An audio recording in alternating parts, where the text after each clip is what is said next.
Hi hello everyone.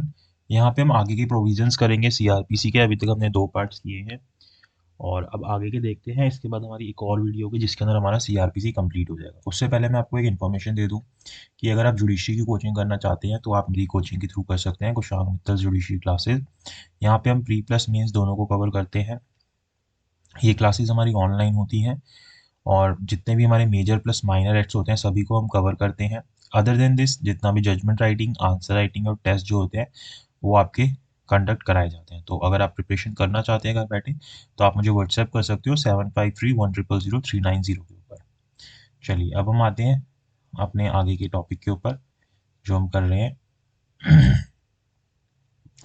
तो जो हमारा अब यहाँ पे फर्स्ट पॉइंट आता है वो आता है कि when any application is made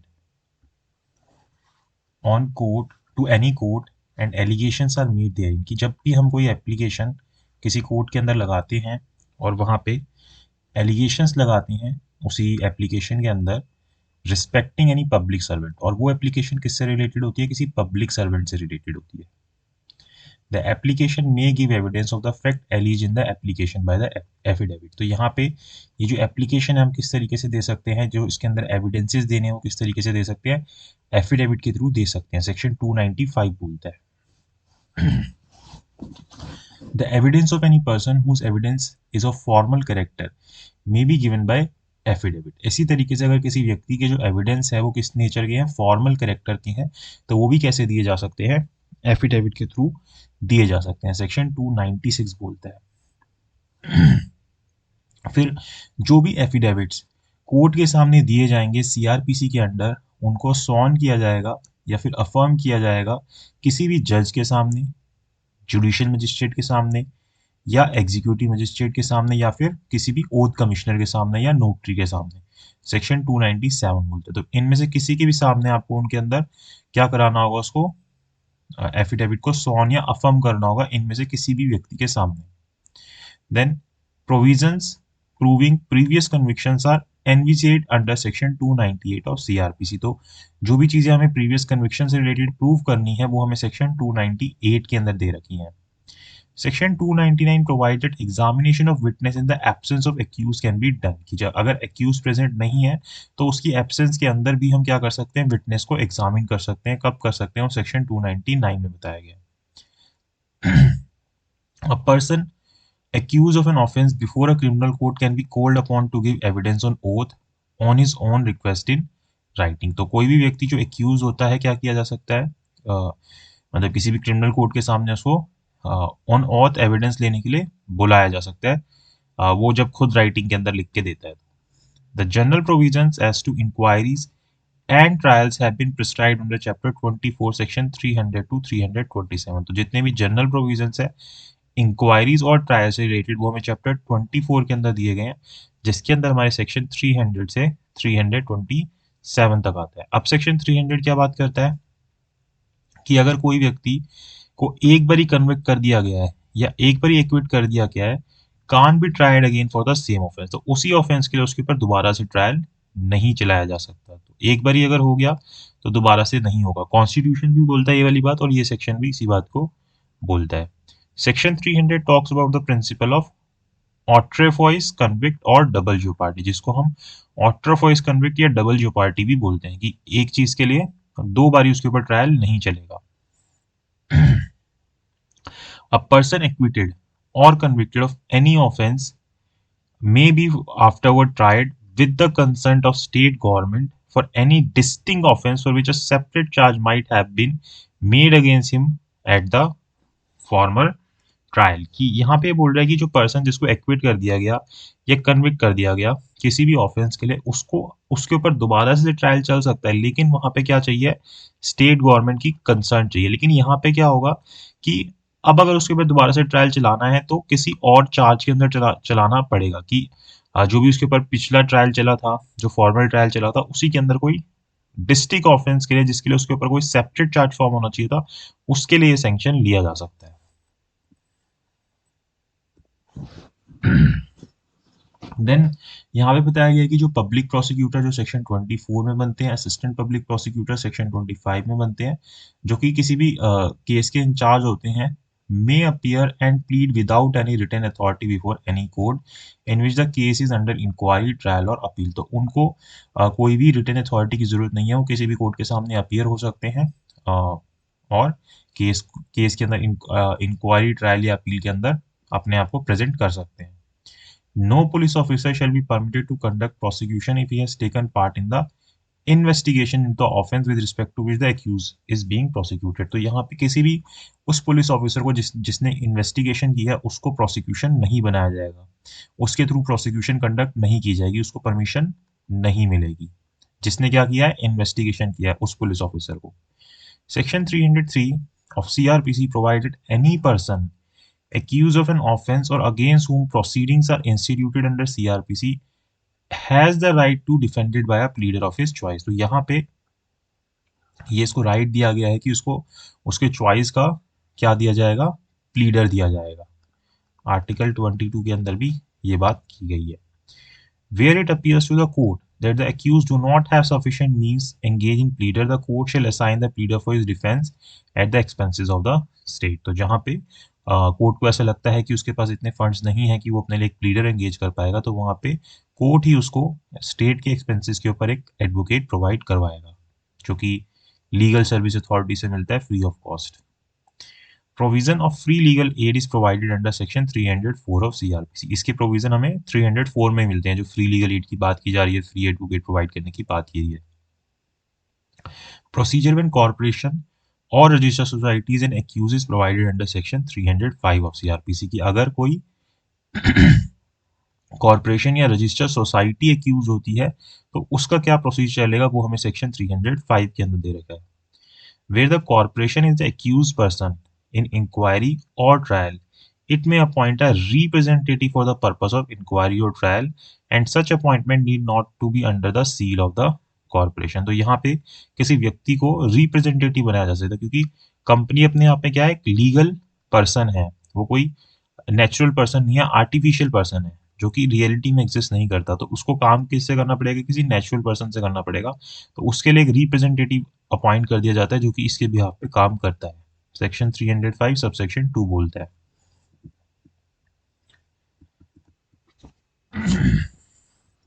then जो सीजीएम है, एमएम है या फिर मजिस्ट्रेट फर्स्ट क्लास है, वो क्या कर सकते हैं, टेंडर कर सकते हैं pardon to accomplice under section 306 of CrPC की। जो जैसे दो लोगों ने ऑफेंस साथ में किया तो ये साथ वाला है, इसको पार्डन दे सकते हैं, पार्डन टेंडर कर सकते हैं सेक्शन 306 में। कौन कौन कर सकते हैं, मजिस्ट्रेट याद रखना आप, सीजीएम, एमएम और judicial magistrate first class. Pardon under 306 can be tendered to an accomplice when he is not in position to stand trial due to infirm health, or when he is declared insane, or he undertakes to make full and true disclosure of the facts relating to the offense। तो ये बता रहा है कि कब आप किसी व्यक्ति से को टेंडर कर सकते हो, मतलब कि जैसे जो साथी है उसको पार्डन दे सकते हो और उससे जितने भी ऑफेंसेस है उसके बारे में पता करके उसको पार्डन ग्रांट कर सकते हो सेक्शन 306 के अंदर। तो बोलता है कि अगर कोई ऐसा व्यक्ति है जो कि कंप्लाइज है और वो उसकी हेल्थ बहुत इन्फर्म है, बहुत वीक है वो, या फिर उसको पागल घोषित कर दिया गया है, या फिर वो ये बोलता है, वो अंडरटेक करता है कि मैं सभी बातें पूरी तरीके से और सच तरीके से बताऊंगा, तो वहां पे उसको क्षमा दी जा सकती है। तो अगर किसी व्यक्ति को पार्डन किया जाता है तो उसका मतलब क्या हो जाता है, उसको क्या कर दिया, डिस्चार्ज कर दिया, डिस्चार्ज कर दिया कि भाई अब उसके ऊपर कोई चार्ज ही नहीं है, इस तरीके से उसको छोड़ दिया जाता है।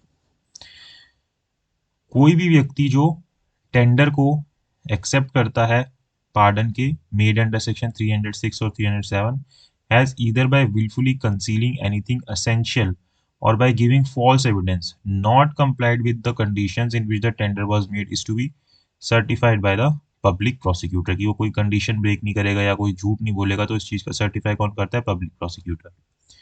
देन 308 क्या बोलता है कि जो कंप्लाइज है, who does not comply with the condition of pardon may be prosecuted and tried separately। तो यहाँ पे मान लो कि उससे हमने चीजें पूछी कि वो सही सच बता नहीं रहा है, वो फॉल्स चीजें बता रहा है, तो अगर ऐसा लगेगा हमें या ऐसी कोई कंडीशंस होगी तो वहां पे फिर उसके ऊपर प्रोसिक्यूशन चलाया जा सकता है, उसको डिस्चार्ज नहीं किया जाएगा और वो उसका जो ट्रायल चलेगा वो सेपरेटली चलेगा, जिसके अगेंस्ट उससे बातें पूछी जा रही थी। For the offence of giving false evidence. और ये जो इसके ऊपर अलग से ट्रायल चल रहा है वो किस चीज़ के लिए चलेगा? फॉल्स एविडेंस देने के लिए। लेकिन यहाँ पे आपको क्या करना पड़ेगा? हाई कोर्ट की सैंक्शन लेनी पड़ेगी, जैसे आपको डेथ पेनल्टी में लेनी पड़ती है। लेकिन वो सिर्फ सेशन कोर्ट के लिए। ये जितने भी कोर्ट हैं, metropolitan magistrate, JM first class, सबके लिए ये चीज़ एप्लीकेबल है और उनको हाई कोर्ट की यहाँ पे परमिशन लेनी पड़ेगी। पावर टू पोस्टपोन और adjourn proceeding is provided under section 309 of CRP. तो पोस्टपोन करने की पावर या एडजॉर्न करने की पावर किसी प्रोसीडिंग को वो 309 के अंदर दी गई है। A magistrate can inspect for the proper appreciation of evidence under section 310 any place of the commission of offense during trial। तो ये हमें लोकल इंस्पेक्शन के बारे में बता रहा है। कौन कर सकता है? ये मजिस्ट्रेट कर सकता है। क्यों कर सकता है? कि जितने भी एविडेंस हैं उनको सही से वो एप्रिशिएट कर पाए। और इस चीज़ के बारे में हमें सेक्शन 310 के अंदर दिया गया है। तो जहाँ पे भी ऑफेंस कमिट हुआ है तो उस जगह पे मजिस्ट्रेट खुद जाके चीज़ें देख सकता है। If a witness is examined as a prosecution witness, अगर हमने किसी विटनेस को कैसे एग्जामिन किया है? पीई के तौर पर या प्रोसिक्यूशन के विटनेस के तौर पर। Then later on if an application is made for someone, then the trial court may call the witness under section 311 of CrPC. तो अगर एक बार इसको बुला लिया गया है तो वहां पे अगर हम 311 की एप्लीकेशन लगाते हैं कोर्ट के अंदर, तो कोर्ट उसको क्या कर सकता है? दोबारा से बुला सकता है एग्जामिन करने के लिए। रिकॉलिंग ऑफ विटनेस की जा सकती है 311 के अंदर। लेकिन कौन करेगा? कोर्ट ही करेगा। Section 311 provides that court has power to summon any person as a witness at any stage of trial। तो ये किसकी पावर है? कोर्ट की ही पावर है। वो किसी को भी बुला सकता है किसी भी स्टेज के ऊपर। द कोर्ट में examine person in attendance under section 311 of CrPC. तो जो कोर्ट है वो जिस व्यक्ति को बुला रहा है उसको एग्जामिन कर सकता है। The court shall summon and examine or recall and re examine any such person if his evidence appear to be essential to be just decision of the case. तो ये एक तरीके से वही पावर है कि वो किसी को बुला सकता है, उसको एग्जामिन कर सकता है, रिकॉल कर सकता है, दोबारा से बुला सकता है, दोबारा से एग्जामिन कर सकता है, अगर उसके एविडेंस क्या अपीयर होते हैं कि वो जस्ट है केस के डिसीजन के लिए। तो वहां पे वो बार बार उसको बुलाया जा सकता है। अब यहाँ पे केस आता है Zahira Habibullah Sheikh versus state of Gujarat. किसके अंदर क्या हेल्ड हुआ था? If it is essential for the end of justice then he witness shall be summon even if it amount to rectification of mistake of the prosecution. तो अगर ऐसी सिचुएशन भी है जहां पे प्रोसिक्यूशन की मिस्टेक को रेक्टिफाई किया जाएगा, इवन अगर जरूरी है, तो वहां पे भी किसी विटनेस को क्या किया जा सकता है? दोबारा से समन भेजा जा सकता है। Under section 311A,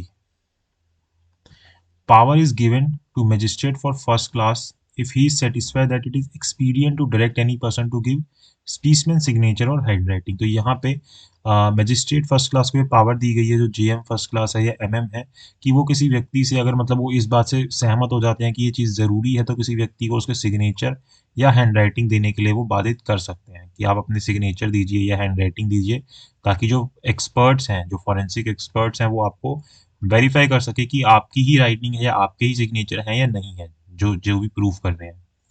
any criminal court में if it thinks fit order payment on the part of government of the reasonable expenses of any complaint or witness attending for the purpose of any inquiry trial or other proceeding before such court। तो यहाँ पे court को यह power दी गई है कि वो payment करने के लिए ऑर्डर कर सकता है कि गवर्नमेंट यहाँ पे पेमेंट करेगी, मतलब कि गवर्नमेंट के बिहाफ पे ऐसा ऑर्डर कर सकता है क्या? रीजनेबल एक्सपेंसेस के लिए, जो भी किसी कंप्लेनेंट की है या विटनेस की है, जो उसने भी अटेंड किया है इंक्वायरी, ट्रायल या अदर प्रोसीडिंग के लिए, तो वहां पे उसको रीजनेबल एक्सपेंसेस प्रोवाइड करवाए जा सकते हैं। किसके बिहाफ पे? स्टेट के बिहाफ पे। During trial the statement of an accused person is recorded by the court under section 313 of CrPC. जब प्रोसिक्यूशन विटनेस हो जाते हैं और डिफेंस विटनेस होनी होती है, तो इस बीच में क्या किया जाता है? जो एक्यूज होता है उसकी स्टेटमेंट ली जाती है, एक्यूज को एग्जामिन किया जाता है। तो डायरेक्टली यहाँ पे कोर्ट जो है, जो ऑफेंडर होता है या एक्यूज होता है, उससे सवाल जवाब करती है।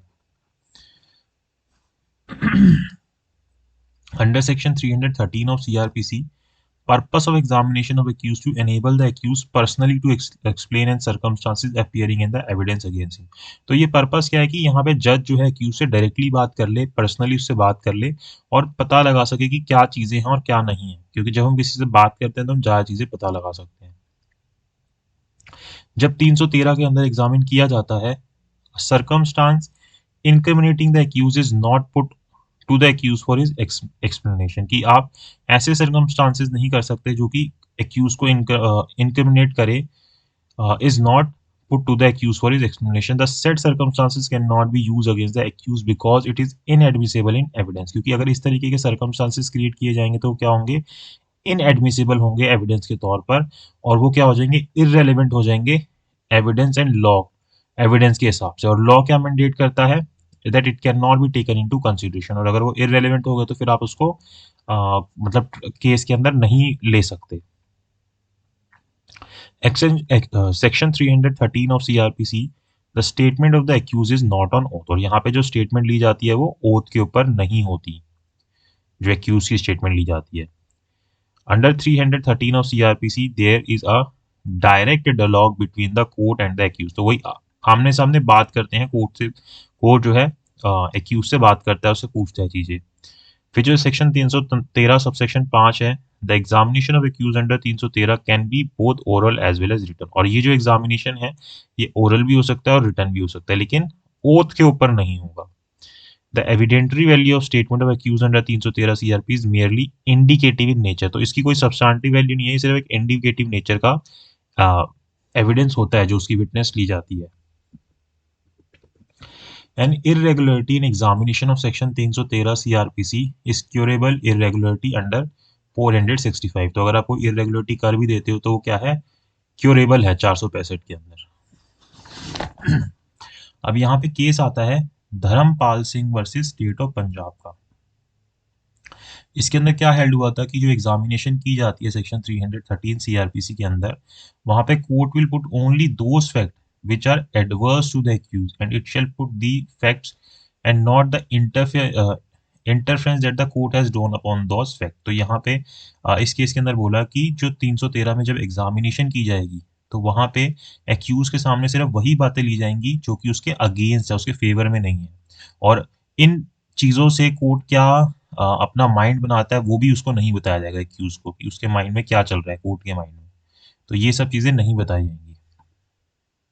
और अगर एक्यूज को अपॉर्चुनिटी नहीं मिलती 313 के अंदर कुछ बातें बताने की, then he may oppose the admissibility of those facts against him on the ground of violation of principle of natural justice. तो जो भी है वो यहाँ पे अपोज कर सकता है जो भी फैक्ट उसके अगेंस्ट लगाए जाते हैं कि उसके साथ नेचुरल जस्टिस नहीं हुई, उसको सुना नहीं गया, क्योंकि नेचुरल जस्टिस क्या बोलती है, दोनों साइड को सुना जाना चाहिए, और ये अल्ट्रम पाल्टम जो कि रूल ऑफ लॉ के अंदर आता है। तो यहाँ पे अगर उसको सुना नहीं जा रहा तो यहाँ पे वो ऑब्जेक्शन रेज कर सकता है कि मेरे साथ नेचुरल जस्टिस नहीं, जो कि एक बेसिक प्रिंसिपल है जो हर एक जगह पे होना चाहिए। In Basavaraj versus R Patil versus state of Karnataka, it was held that even in case which do not fall under the proviso, कि भाई जो प्रोविजियो के अंदर नहीं आ रहे जो cases, the examination of section 313 can B dispense with but not in totality, कि आप 313 की जो एग्जामिनेशन है उसको डिस्पेंस कर सकते हो, उसकी छूट दे सकते हो, लेकिन टोटलिटी में नहीं दोगे। यानी कि if it is found that personal examination the accused would cause him irreparable losses, की अगर हमने उसको पर्सनली एग्जामिन कर लिया तो इसके कारण उसको इररिपेबल लॉसेस होंगे, तो यहाँ पे आप क्या कर सकते हो, डिस्पेंस कर सकते हो।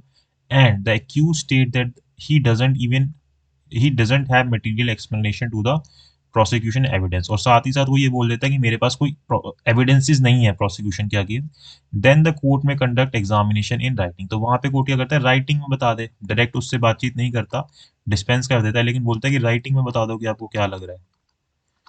कहीं ना कहीं होता ही है, लेकिन यहाँ पे डिस्पेंस कर दिया जाता है। और फिर 2009 के अंदर इसके अंदर सबसेक्शन 5 ऐड किया गया था। Any party to a proceeding may, after the close of his evidence, address the concise oral argument and may, before he concluded the oral argument, if any, submit a memorandum to court setting forth the concisely the argument in his sport. अब 314 क्या बोलता है कि जैसे अब PE हो रहे हैं, प्रोसिक्यूशन एविडेंस हो रहे हैं, अब मैंने ये सारी बातें अपनी बोल दी जो भी मुझे विटनेसेस लेके आने थे, इसके बाद मुझे क्या बात बताई गई है कि मैं क्या कर सकता हूँ, ऑरल आर्ग्यूमेंट कर सकता हूँ। अच्छा, यहाँ पे ना पूरे एविडेंस होने के बाद है, सिर्फ पीई नहीं, पीई और डीई दोनों हो गए, प्रोसिक्यूशन एविडेंस और डिफेंस एविडेंस दोनों हो गए। उसके बाद हमारे पास क्या है कि अब जो भी बातें हैं उनको मैं कंसाइज करके ऑरल आर्ग्यूमेंट कर सकता हूँ उसके बेसिस पे। दोनों पार्टीज को ये राइट मिलता है, वो ऑरल आर्गुमेंट्स कर सकते हैं, ठीक है। और साथ ही साथ वो अपनी ये जो बातें वो ऑरली बोल रहे हैं, जो आर्गुमेंट्स दे रहे हैं, उनको मेमोरेंडम के थ्रू भी दे सकते हैं, जो भी बातें हैं रिटर्न में भी दे सकते हैं कोर्ट के अंदर। 314 बोलता है ये। फिर 315 क्या है, relate to the accused person in competent person की, एक्यूज पर्सन को कॉम्पिटेंट पर्सन के तौर पर रिलेट करने के लिए सेक्शन 315 बात करता है। तो ये क्या बोलता है कि an accused shall be called as witness only upon his own request in writing, कि जब वो खुद रिक्वेस्ट करेगा राइटिंग में कि मैं विटनेस के तौर पे आना चाहता हूँ, तभी वो आ सकता है विटनेस के तौर पर, अदरवाइज वो विटनेस के तौर पर कॉम्पिटेंट विटनेस नहीं माना जाएगा। The failure of accused to give evidence shall neither be subject to any comment by parties or court, nor shall give rise to any presumption against himself or any other person facing charges along with him at the same trial। तो अगर जो accused है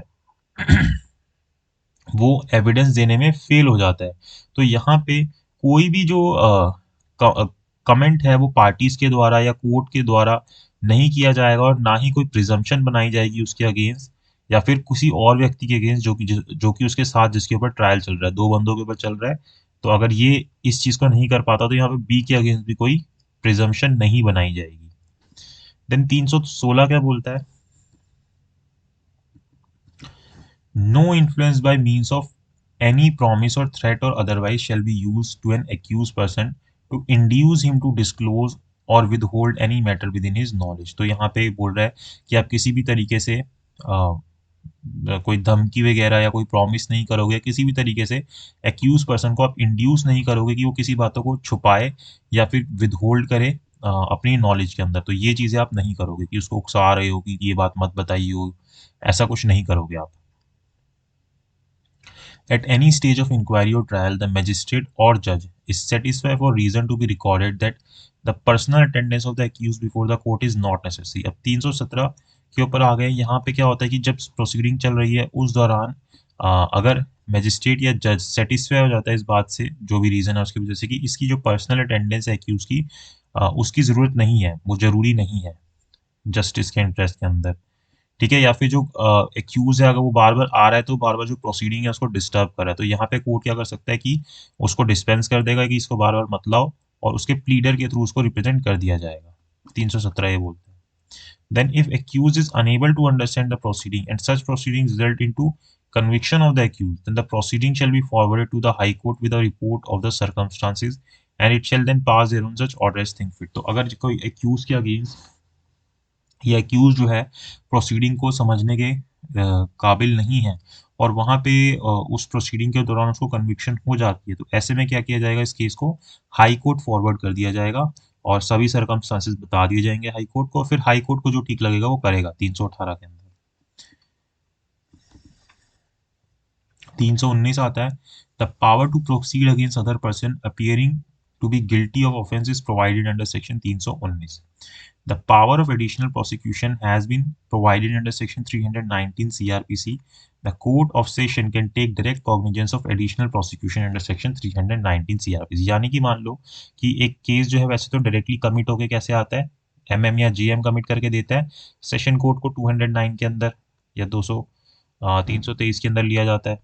लेकिन यहाँ पे क्या है, 319 के अंदर डायरेक्ट कॉग्निजेंस लिया जा सकता है सेशन कोर्ट के द्वारा। अगर कोई केस सेशन कोर्ट को कमिट हो रखा है, जैसे मान लो ए के अगेंस्ट, और बाद में पता चलता है कि बी भी इसके अंदर इन्वॉल्व था, तो बी के अगेंस्ट जो सेशन कोर्ट है डायरेक्टली कॉग्निजेंस ले सकता है, अदरवाइज अलाउड नहीं था, लेकिन यहाँ पे ले सकता है। ऐसी 199 जो सेक्शन है वो भी इसकी एक्सेप्शन है जनरल रूल की, कि एमएम और जेएम ही कॉग्निजेंस लेंगे। तो 319 और 199 दोनों इसकी एक्सेप्शन के अंदर आ जाते हैं। तो अब ये जो पावर है 319 की, ये मजिस्ट्रेट या कोर्ट ऑफ सेशन के द्वारा एक्सरसाइज की जाएगी after recording of evidence during the inquiry or trial, ठीक है। तो 319 ये बोलता है। Then section 320 provide for compounding of offences. अब यहाँ पे ना 320 के अंदर आपको एक लिस्ट दी गई है कि ये जो ऑफेंसेस है ना, इनको आप कंपाउंड कर सकते हो, यानी कि आपसी सहमति से खत्म कर सकते हो। तो यहाँ पे इतने सीरियस नेचर के ऑफेंस नहीं आते जो आप कंपाउंड कर सकते हो, छोटे मोटे जो ऑफेंसेस होते हैं वो आप कंपाउंड करके खत्म कर सकते हो, जो कि ज्यादा पर्सनल टाइप के होते हैं, जहाँ पे पब्लिक के ऊपर कोई ज्यादा हार्म नहीं हो रहा होता। और अगर आप कंपाउंडिंग कर लेते हो तो वहां पे मान लिया जाता है कि जो एक्यूज है उसका एक्विटल हो गया है, सेम चीज मानी जाती है वहां पे। 320 नो क्या बोलता है कि no offence shall be compounded except as provided under 320 की, इसके अलावा जो कि 320 में ऑफेंस दे रखे हैं इनके अलावा किसी और ऑफेंस को कंपाउंड नहीं किया जाएगा। वहां पे हम क्या करते हैं, क्वैश करवाते हैं हाई कोर्ट से 482 के अंदर। In Venkat and others versus State of Maharashtra, it was held that if any compounding has been allowed by court beyond Section 320, then it will be considered to be bad law and need not to be followed. तो अगर मान लो जो 320 में सिर्फ बता रखे हैं इनके अलावा अगर कोर्ट अलाउ कर देता है कि हाँ इन चीज में कंपाउंड कर लो, तो उनकी कोई वैल्यू नहीं होगी, उसको एक तरीके से लॉ के अंदर बैड माना जाएगा। In Mohan Burman versus State of Assam and another, it was held that if police office the sorry, it was held that if the offence does not fall within section 320, then compounding cannot be allowed. But if parties have compromised, then the minimization of sentence can be done. कि भाई 320 में नहीं बता रखा कि क्या है, ये वाला ऑफेंस नहीं आता कि इसको आप कंपाउंड नहीं कर सकते, लेकिन कोई इससे बाहर का ऑफेंस है, वहां पे पार्टीज जो है आपस में कॉम्प्रोमाइज कर लेती हैं, तो वहां पे कोर्ट क्या कर सकता है कि सेंटेंस को कम कर सकता है, जितना हो सके उतना कम से कम कर सकता है।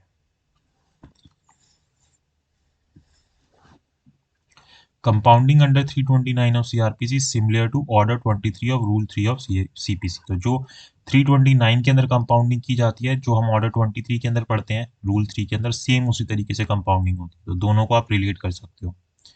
Guardian requires a permission of the court for compounding of offences. तो अगर किसी ऑफेंस को कंपाउंड करना है और वो किसी बच्चे से रिलेटेड है, तो वहां पे गार्डियन को कोर्ट की परमिशन लेनी पड़ेगी। Where the victim is dead, then LRs can compound the matter with the permission of the court. Simple सी बात है कि अगर विक्टिम जो है वो उसकी मृत्यु हो गई, तो उसका जो एलआर है वो कंपाउंड कर सकते हैं मैटर को, क्या, कोर्ट की परमिशन से। और अगर कोई ऑफेंस जो है वो कंपाउंडेबल है 320 सीआरपीसी के अंदर और उसका अबेटमेंट किया जाता है, तो वहां पे या अटेम्प्ट किया जाता है उसको कमिट करने के लिए, will be compoundable in the like manner. तो उसका अबेटमेंट और अटेम्प्ट दोनों ही क्या होगा, कंपाउंडेबल होगा, जिस तरीके से उस ऑफेंस को कंपाउंडेबल मान रहे हैं। Offences in which compromise can be arrived as between the parties are called compoundable offence. तो ये जो ऑफेंसेज जिसके अंदर आप कॉम्प्रोमाइज कर सकते हो, जो लिस्ट दी गई है 320 में, इन ऑफेंसेज को हम क्या बोलेंगे, कंपाउंडेबल ऑफेंसेज बोलेंगे। Offence under 307 of IPC is not compoundable under section 320 CrPC. जो 307 आईपीसी में ऑफेंस होता है वो कंपाउंडेबल नहीं होता 320 के अंदर। इसी तरीके से 353 जो है सेक्शन आईपीसी का वो भी नहीं है। 388 जो है वो भी कंपाउंडेबल नहीं है। तो आप कमेंट में बताना कि ये कौन कौन से ऑफेंस होते हैं इन तीनों सेक्शंस के अंदर। where where the accused has been committed for trial or whether he has been convicted and an appeal is pending, no composition of offense shall be allowed except with the leave of the court to which he is committed। तो यहाँ पे बोल रहा है कि अगर कोई accused जो है जिसको ट्रायल के लिए कमिट कर दिया या जिसको कन्विक्शन हो गई है और उसके अगेंस्ट अपील जो है वो पेंडिंग है, तो वहां पे कोई भी कॉम्प्रोमाइज कोई भी कॉम्पोजिशन नहीं होगा। सिर्फ और सिर्फ कब होगा, जब आप कोर्ट की लीव लोगे जिससे भी वो केस कमिट होके आया है, जैसे कि जेएम से कमिट होके आया है, तो आपको उसकी परमिशन लेनी पड़ेगी कि आप इसको वो करना चाहते हो, कंपोजिशन करना चाहते हो उसके अंदर। ठीक है। देन हाई कोर्ट और कोर्ट ऑफ सेशन, दो कोर्ट के बारे में बात कर रहे हैं। Acting in exercise of power of revision under section 401 may allow any person to compound any offense with such person is competent to compound। तो अगर कोई रिवीजन चल रही है हाई कोर्ट या सेशन कोर्ट के पास, तो उनके पास ये पावर है 401 के अंदर कि वो किसी व्यक्ति को रिवीजन के वक्त भी कंपाउंडिंग जो है अलाउ कर सकते हैं, जो भी कंपिटेंट होते हैं उनको अलाउ किया जा सकता है। Offense shall not be compounded if the accused is by reason of previous conviction liable to enhanced punishment or punishment of different kind of such offense। कि अगर उसको पहले कोई और previous conviction हो रखी है, तो वहां पे compounding allow नहीं होगी। अगर ऐसा है कि अगर प्रीवियस कन्विक्शन के कारण सेकंड पनिशमेंट पे कोई फर्क पड़ता है या उसके कारण एनहेंस हो जाती है या कोई अलग तरीके की सजा मिलती है, तो फिर उसको यहाँ पे कंपाउंडिंग नहीं की जाएगी। सेम ही होगा तो फिर कंपाउंडिंग कर सकते हैं। Then section 321 talks about withdrawal from prosecution, कि अगर एक बारी केस स्टार्ट हो गया तो उसको आप विड्रॉ भी कर सकते हो। कौन विड्रॉ करता है, पीपी या एपीपी विड्रॉ करता है। वहां पे कोर्ट की कंसर्न ली जाती है कि हम इसको विड्रॉ करना चाहते हैं, मतलब कभी भी जजमेंट आने से पहले, तो उस चीज़ को विड्रॉ किया जा सकता है 321 के अंदर। तो जो विड्रॉल है 321 में, can either be generally or in respect of any one or more of the offences for which the accused is tried. तो आप पूरे के पूरे ऑफेंस को खत्म कर सकते हो कि हम विड्रॉ करना चाहते हैं, या किसी पर्टिकुलर जो 2-3 ऑफेंसेस के चार्ज लगे हैं उनमें से किसी एक को भी आप विड्रॉ कर सकते हो। देन जो पब्लिक प्रोसिक्यूटर है in charge of case with permission of court can withdraw case from prosecution under 321 CrPC. वही बात इसने सेम रिपीट करी है। Then prosecution of case involving misappropriation of property belonging to the central government can be withdrawn by the public prosecutor appointed by state government on permission of granted by central government. तो जहाँ पे कोई prosecution चल रहा है, जहाँ पे किसी सेंट्रल गवर्नमेंट की प्रॉपर्टी को मिसअप्रोप्रिएट किया गया है, तो वहाँ पे आपको at the end central government की ही परमिशन लेनी पड़ेगी उस केस को विड्रॉ करने के लिए, क्योंकि वहाँ पे सेंट्रल गवर्नमेंट का लॉस हुआ था। एंड अगर विड्रॉल जो है चार्जेस फ्रेम होने से पहले होता है, तो हम वहाँ पे उसको क्या मानेंगे, डिस्चार्ज मानेंगे।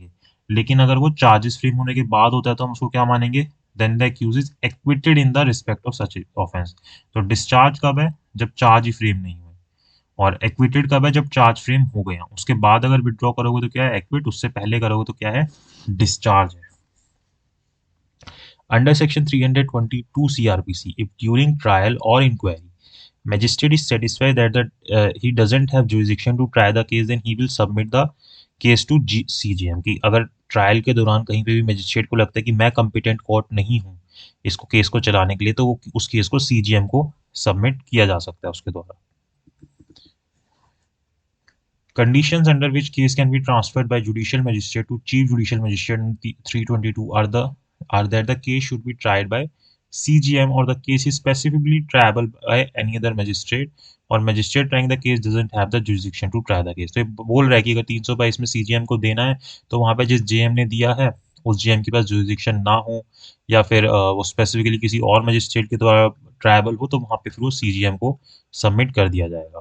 देन 323 जो है किस बारे में बात करता है, talk about those cases which ought to be tried by court of session. की ऐसे केसेस जो कि पब्लिक इंटरेस्ट के अंदर कोर्ट ऑफ सेशन के द्वारा चलने चाहिए, या फिर ऐसे ऑफेंसेस जिसके अंदर सीवियर पनिशमेंट है वो भी कोर्ट ऑफ सेशन के द्वारा चलने चाहिए, या फिर ऐसे केसेस जो कि बहुत ज़्यादा टेक्निकल नेचर के हैं वो भी कोर्ट ऑफ सेशन के पास चलने चाहिए। तो जो सेक्शन 323 है वो क्या प्रिस्क्राइब करता है कि only the power of committal where section 209 prescribe both power as well as process of committal. तो 323 के अंदर हमें क्या दे रखा है कि आप कमिट कर सकते हो, यानी कि अगर जैसे नीचे जेएम के पास कोई केस चल रहा है, उसको लगता है कि सीवियर पनिशमेंट है या ऐसी कोई चीज़ है, तो वो सेशन कोर्ट को कमिट कर सकता है। तो 323 में सिर्फ कमिट हो रहा है, लेकिन कैसे कमिट होगा, और कमिट होने की बात भी साथ साथ 209 के अंदर भी की गई है।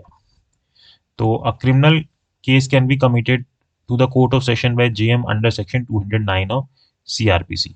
तो वहां पे वो बाउंड होता है कमिट करने के लिए इस तरीके के ऑफेंस जो सेशन कोर्ट के द्वारा ही चलने हैं। देन 324 क्या बोलता है, talks about the trial of person previously convicted of offence again coinage stamp और स्टैम्प लॉ और प्रॉपर्टी। तो यहाँ पे पर्टिकुलरली ऐसे व्यक्ति के बारे में बात कर लेता है जिनको प्रीवियस कन्विक्शन हो चुकी है, कौन से ऑफेंसेस में, कॉइनेज, नकली सिक्के, स्टैम्प, प्रॉपर्टी, ये सब चीजें बना रहे हैं।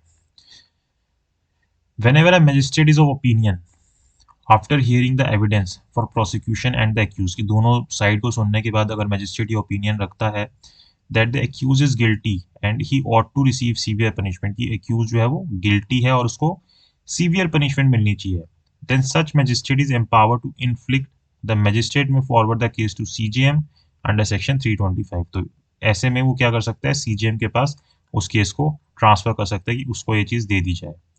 जो पावर्स है सीजीएम की, जब उसको एक केस सबमिट होता है सेक्शन 325 के अंदर, कि वह क्या है, फ्री है टू टेक फर्दर एविडेंस और टू मेक ट्रायल डिनोवो। तो यहाँ पे उसके पास पावर होती है कि उसको अगर और एविडेंस लेने तो और एविडेंस ले सकता है, या फिर डिनोवो यानी कि बिल्कुल शुरू से फ्रेश ट्रायल भी स्टार्ट कर सकता है अगर कोई केस सीजीएम को कमिट होता है तो।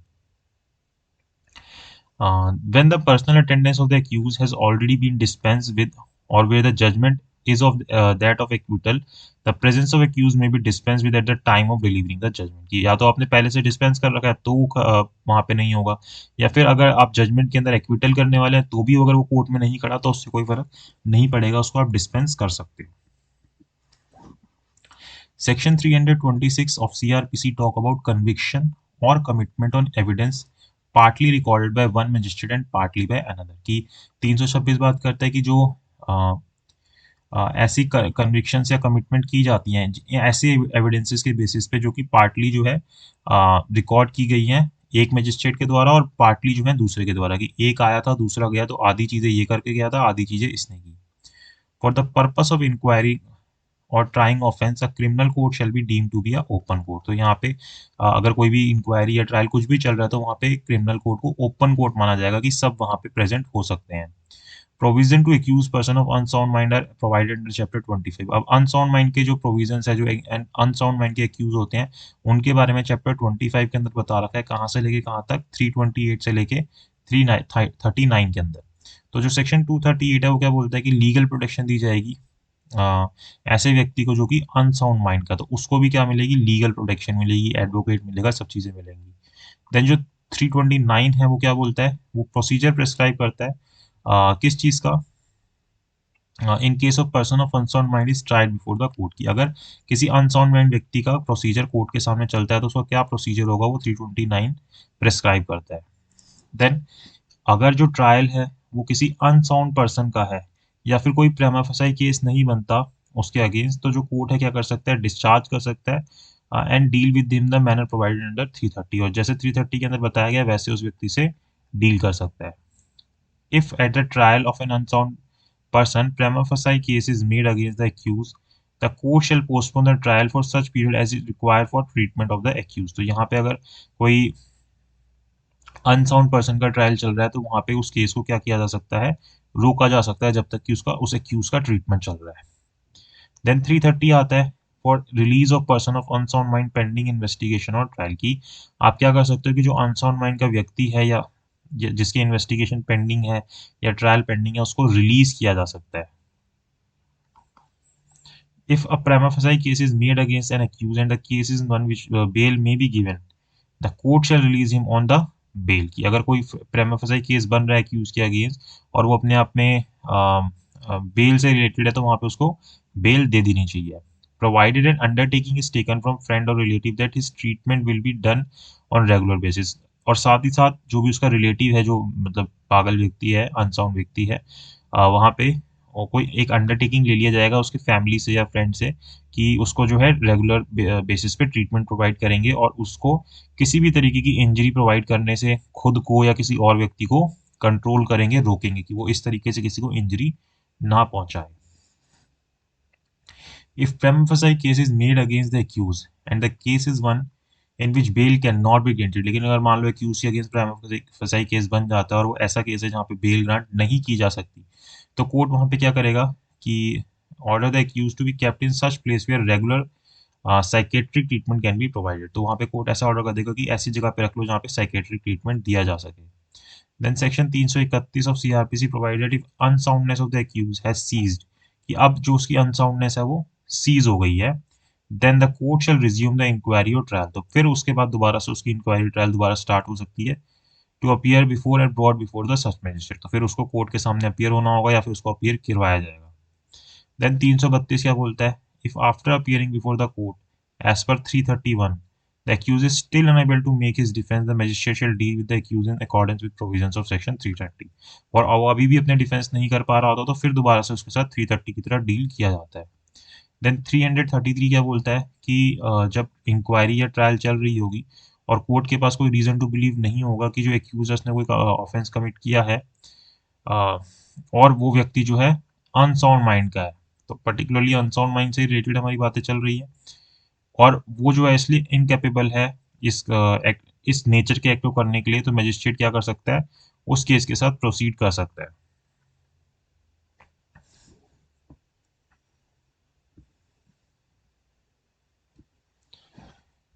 फिर जो 334 है कहता है कि जब भी कोई पर्सन एक्विट हो जाता है, किस ग्राउंड पे, acquitted upon the ground at the time of the alleged offence he was reason of unsoundness of mind incapable of knowing the nature of the act, the finding shall be state specifically whether he has committed the act or not। तो जहाँ पे इस तरीके से किसी व्यक्ति को छोड़ा जा रहा होगा वहाँ पे ये चीज़ भी क्लियर की जाएगी कि क्या सच में उसने जो एक्ट है वो कमिट किया था या नहीं किया था। Whenever a person is acquitted on the ground that at the time of alleged act he was incapable to know the nature of the act, order such person to be determined in safe custody in such place and manner magistrate the court thinks fit। Simple सी बात है, 335 इस बारे में बोलता है। Then जो 336 है वो क्या बोलता है, provided state government may empower the officer in charge of jail to discharge any of the functions of inspector general of police under 337 और 338। तो यहाँ पे स्टेट गवर्नमेंट की पावर दे रखी है कि वो किसी भी जो जेल का ऑफिसर इन चार्ज है उसको ये पावर दे सकती है क्या, कि वो अपने जो भी फंक्शंस हैं इंस्पेक्टर जनरल ऑफ पुलिस के 337 और 338 के अंदर वो पूरे कर सकते हैं।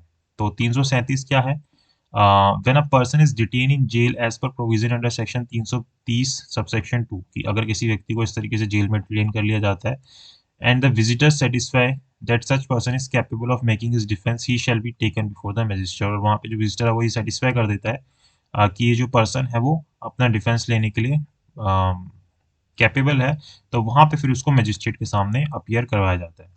और अगर जो व्यक्ति है is satisfy fit to make his defence under 337, the magistrate or court shall deal with such person under provisions of 332। तो वहाँ पे अगर ऐसा लगता है कि ये पर्सन जो है अपना डिफेंस ले सकता है, सब कुछ कर सकता है, तो वहाँ पे फिर उस मैटर को 332 की तरह डील किया जाएगा। फिर 338 एक आता है सीआरपीसी का, ये क्या बोलता है कि जब जो आईजी है पुलिस का या फिर और the visitor satisfy that the person detain under 330 दो और section 335 is fit to be release without danger. तो यहाँ पे अगर इस तरीके से उसको ये प्रूफ करवा दिया जाता है कि ये जो व्यक्ति है वो फिट है उसको रिलीज करने के लिए, बिना किसी डेंजर के या फिर खुद को वो इंजरी नहीं पहुंचाएगा। और any other person the state government may appoint a commission to give a report. तो यहाँ पे स्टेट गवर्नमेंट क्या कर सकती है, कमीशन अपॉइंट कर सकती है कि आप जाओ और देखो कि क्या ये सच पर्सन सच में रिलीज किया जा सकता है, तो वहां पे फिर उसको रिलीज कर दिया जाएगा। The commission as appointed under 338(1) shall be make formal inquiry into the state of mind of such person and shall report the state government which may order his release or detention as think fit। तो यहाँ पे ये जो commission जाएगा उस व्यक्ति का mind देखेगा कि क्या है और फिर स्टेट गवर्नमेंट को रिपोर्ट देगा और फिर स्टेट गवर्नमेंट डिसीजन लेगी। According to 338, whenever any relative or friend of any person detained under the provision of 330 or 335 desire that he shall be delivered his care and custody, the state government may, upon the application of such a relative or friend, order such person to be delivered to him। तो यहाँ पे अगर इस तरीके से उसका कोई relative या फ्रेंड एप्लीकेशन लगाता है, जो व्यक्ति 330 या 335 में बंद है, तो वहाँ पे जो स्टेट गवर्नमेंट को अलाउ कर सकता है कि उस फ्रेंड के या जो भी उसका रिलेटिव है कि उसको इस व्यक्ति की कस्टडी दे दी जाए। Provision as to offence affecting administration of justice are provided under chapter 26 under section 340 to 353। तो यहाँ पे क्या आ जाएगा, 340 से 53 के अंदर administration of justice as provided under chapter 26। तो 340 क्या बोलता है कि क्या प्रोसीजर फॉलो होगा सेक्शन 195 के लिए, जो कि हमें पर्जरी के बारे में बताते हैं। तो पर्जरी में आप क्या प्रोसीजर फॉलो करोगे, वो 340 बोलता है। और सेक्शन 344 बोलता है कि आप इस तरीके से क्या करोगे, समरी प्रोसीजर चलाओगे पर्जरी के केस में जो 195 बता रखे हैं उन विटनेसेस के अगेंस्ट जिन्होंने फॉल्स एविडेंस दिए हैं। देन 345 बोलता है कि क्या प्रोसीजर होगा अगर आप कंटेम्प्ट करते हो 175 178 79 80 220 या 5 के अंदर, तो उसका क्या प्रोसीजर होगा वो 345 के अंदर दे रखा है। फिर सेक्शन जो 348 है वो क्या प्रोवाइड करता है, where the court has under section 345 adjured an offender to punishment, the court may need discretion discharge the offender or remit his punishment on apology। तो यहाँ पे कोर्ट अपनी डिस्क्रिप्शन के हिसाब से क्या कर सकता है, उस ऑफेंडर को डिस्चार्ज कर सकता है या फिर उसको उसकी जो पनिशमेंट है उसको खत्म कर सकता है उसकी माफी मांगने पे।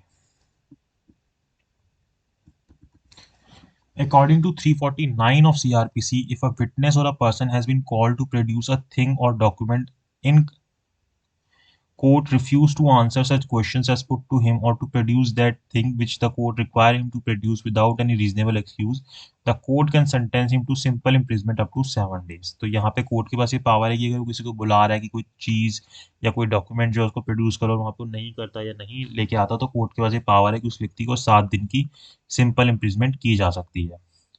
और अगर किसी व्यक्ति को सिंपल इम्प्रिजमेंट की जाती है 349 के अंदर और वो अभी भी रिफ्यूज करता है, तो उसको फिर जो 345 46 के सेक्शन है उसकी तरह डील किया जाएगा। फिर जो 350 सेक्शन है वो क्या प्रोवाइड करता है कि कोई विटनेस जो है वो समरली ट्राई किया जा सकता है if he refuse to attend at the place and time of obedience to summon, अगर वो समन को फॉलो नहीं करता। फिर अगर आपको अपील करनी है इन सेक्शंस के अगेंस्ट, वो 351 के अंदर होती है और यहाँ पे चैप्टर खत्म होता है। फिर चैप्टर 27 शुरू होता है जो कि हमें क्या बताता है, जजमेंट के बारे में बताता है 353 से 365 के अंदर। तो जो 353 है वो क्या बताता है कि जो जजमेंट है हमारा कैसे होगा, ओपन कोर्ट के अंदर होगा, खुले कोर्ट में होगा, वहां पे कोई भी प्रेजेंट हो सकता है।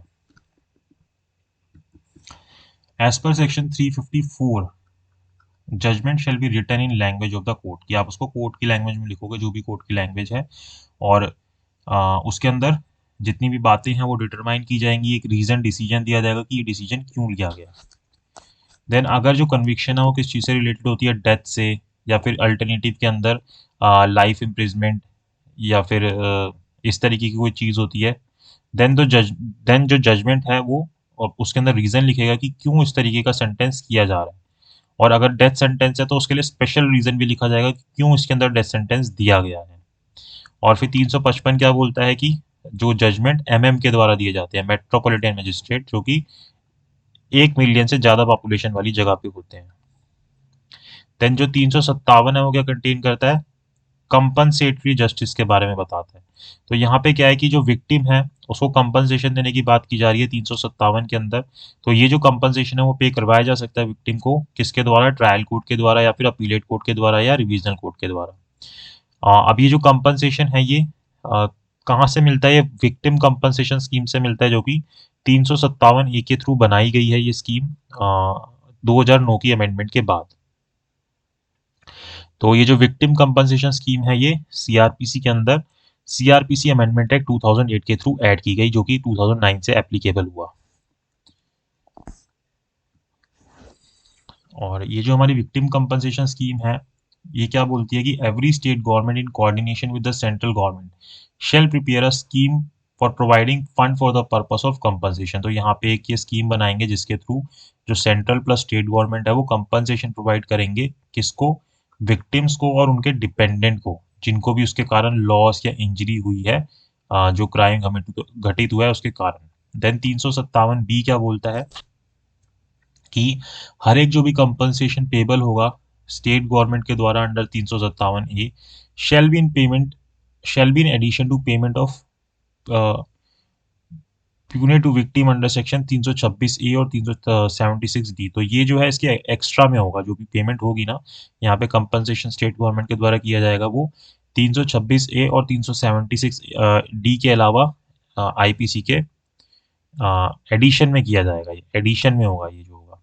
देन जो ट्रीटमेंट है विक्टिम की वो जो भी ट्रीटमेंट होती है विक्टिम की वो हमारे क्रिमिनल लॉ अमेंडमेंट एक्ट 2003 के थ्रू ऐड की गई सेक्शन 357 सी के अंदर।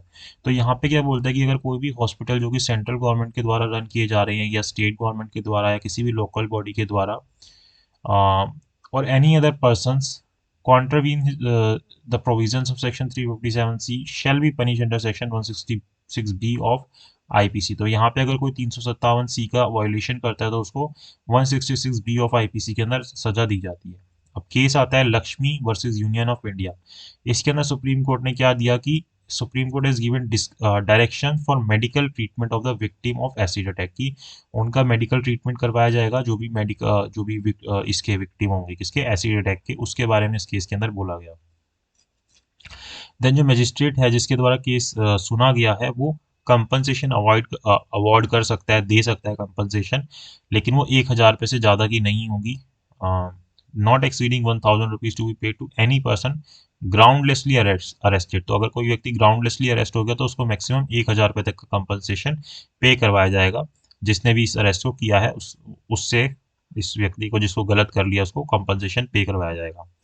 देन जो मैक्सिमम डिफॉल्ट है sentence that can be awarded in case of non-payment of compensation under 358 of CRPC is 30 days। तो अगर कोई इस तरीके से कंपनसेशन नहीं पे करता तो वहां पे मैक्सिमम ना पे करने के लिए उसको 30 दिन तक की सजा दी जा सकती है।